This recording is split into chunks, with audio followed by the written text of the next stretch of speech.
Hey, good morning, guys. I wanted to do a video on a phrase that I heard this morning by Steve Furtick. It wasn't even part of his sermon, but it just hit me because it was so much about one of the bad habits that I have, that I've seen in the people I work with and in my friends, that I had to do a video on it. And so, as you saw in the title is the rejection of pre-jection. And I know that's not an official word, but it's basically how we project rejection in our future, and we will create it. So let me just break it down. So in my life, I have had the habit in relationships to, how do I put this? Because I always doubted whether people would truly love me, okay? Because I've already rejected myself, because I was always a big guy. I'm still a big guy. Because of me being overweight, being a fat kid growing up, being teased, being made fun of, being lonely. I adopted the belief that no one would ever truly care about me or love me. So out of that, I tried to protect myself by isolating. And it's funny how I isolated, okay? So I would isolate behind my humor, behind me being Mr. Funny Man. You know, I would always be telling jokes, and I'm still funny. You guys know that. I'm still funny, but I would use that as a shield to keep people from getting close to me. You know, so I would always be hiding behind different masks, different masquerades. Let me close this. Different ways to. It was kind of like an emotional cover-up, an emotional disguise, to where people could never really see beneath the laughter how scared I was of a close relationship. So, you know, that was one of the ways I did it. Excuse me. The other way I did it was I would always take care of myself because I was afraid other people wouldn't do it. So, like on Christmas, in my first marriage, I would make sure that I would get the things that I really wanted for me, because I didn't trust that the people around me would be thoughtful enough to know me well enough to get me a gift that I really liked. Now, part of that was my fault, because I didn't want to be vulnerable enough to let people know what I really needed, because I was afraid I would get a real rejection if I let them know what I really wanted. So I'd throw hints and clues and riddles because I was scared. You know, and it was interesting how things would develop, because, you know, in projecting people, part of the problem is our expectations for the human condition, for just people being people, are unrealistic.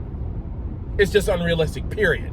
You know, we have these expectations in our mind because we have unrealistic expectations for ourselves that we project onto others that can never be met. So, okay, perfect example. So you get into a relationship.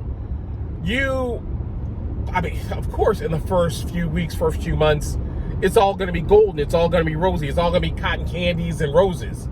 You know, it's all going to be great and groovy. But as time moves on, people start getting more comfortable, and people make the mistake of thinking that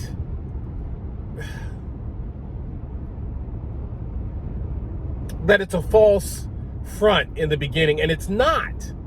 Everybody puts their best foot forward in the beginning. It's called a first impression. If you don't do that, I don't know what's wrong with you. We do it in a job interview. You know, we want to put our best foot forward. We want to make a good impression. But as we feel safer in a relationship, we start to let our hair down. It doesn't mean that I've been lying to you about who I am. It just means I feel safer to reveal some of my flaws, because in the beginning, you don't see any flaws. I mean, I mean, my teeth are always white. My breath is always fresh. I got my, like you guys see me after I've gotten dressed in the morning and my beard's all lined up. I've got a beard filler in, and I got the little line here in the middle, to make it look all sharp, like Tony Stark. I'm all polished up in the morning, but that's not how I look when I first get out of bed. My breath is fresh right now, but in the morning, I got stink breath. Everybody does. Because we're human. How they say everybody's, excuse my language, everybody's shit stinks, okay? When you go to take a number 2, it's gonna be funky.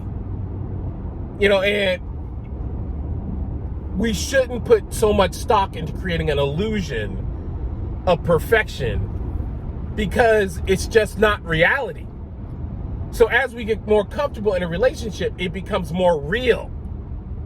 It's not that we were faking people out in the beginning, we just feel safer.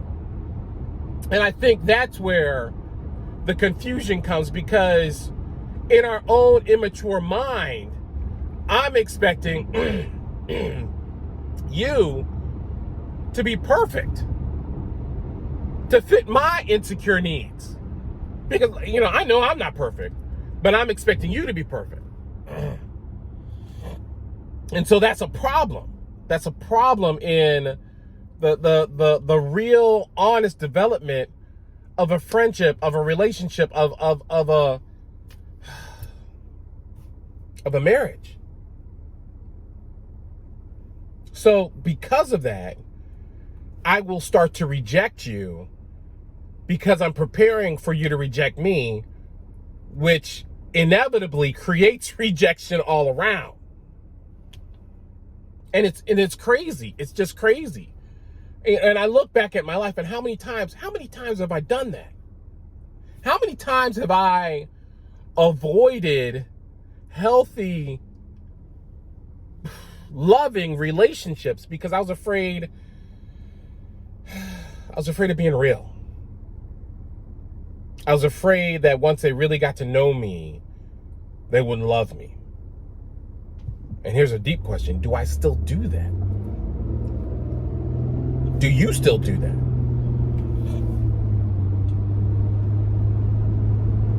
So I guess the key, I know everybody's like, well, what do we do? Well, what do we do? So I'm guessing, now I'm pretty sure. The key is, why am I rejecting myself? Why don't I accept myself as is? Well, because I'm a mess, because I do this wrong, I do that wrong. Is there ever going to be a point in your life that you don't make a mistake? Because if there is, please tell me. Please tell me. Because thus far in my 53 years of accumulating wisdom, I've come to understand that even though I'm still a hot mess, I am still blessed. I am still amazing. I'm still phenomenal, even with my mistakes. And so in being real with myself, I've got to learn to accept all of myself. Some of us are so good at pointing out our own flaws that we've managed to subconsciously or consciously minimize our greatness. And when we do that, because we don't understand how great we really are, we reject other people who see the greatness in us because we don't understand it. Woo! That was good. I hope y'all wrote that down, because I don't know what I said. I'm going to need to watch this video again. But no, seriously. We isolate. Because, and here's the crazy part. We don't want to be alone. We don't want to be alone, but we're scared of getting close to people that really care. Because maybe, possibly, it's because I don't really care about myself. I think that I am worthless. So if you find find value in me, you got to be crazy. Or you're just setting me up to really burn me in the end. Or I'm going to keep doing stuff to mess up a relationship because I just don't have any faith in it. Because I don't have any faith in myself. Now, I know I just stepped on like at least a half dozen toes. And I know y'all think, I'm talking about you. I'm talking about you. No, I'm not. Look, I'm talking about myself. Well, I might be talking about you. You know who you are. But no, seriously. I just did a video on TikTok. I'm on TikTok a lot, y'all. I'm trying to drop wisdom within 60 seconds. And I just dropped a video on creating your squad, your team, your people. Because not only is life better with people that you care about and that care about you, but man, it just enhances everything. I mean, come on, two heads are better than one, let alone a whole team. I'm only, part of the reason I am great is because I've surrounded myself with great people who pour into me as much as I pour into them. I just had a call from my boy James, and he says he wants to have a meeting this Sunday with another cat from Bible study that wants to talk about, investments. And I'm like, cool. And James thought about me because we're tight. He knows my character. So possibly my squad is gonna grow.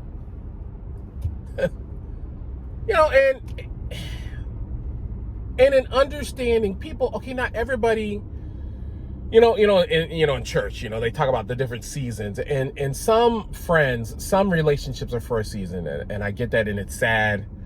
Some friends are for a lifetime, but you got to understand who's who and what's what,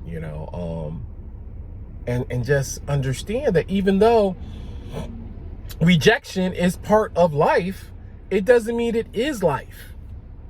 Just because sometimes people don't get you and don't understand you and don't want to be around you doesn't mean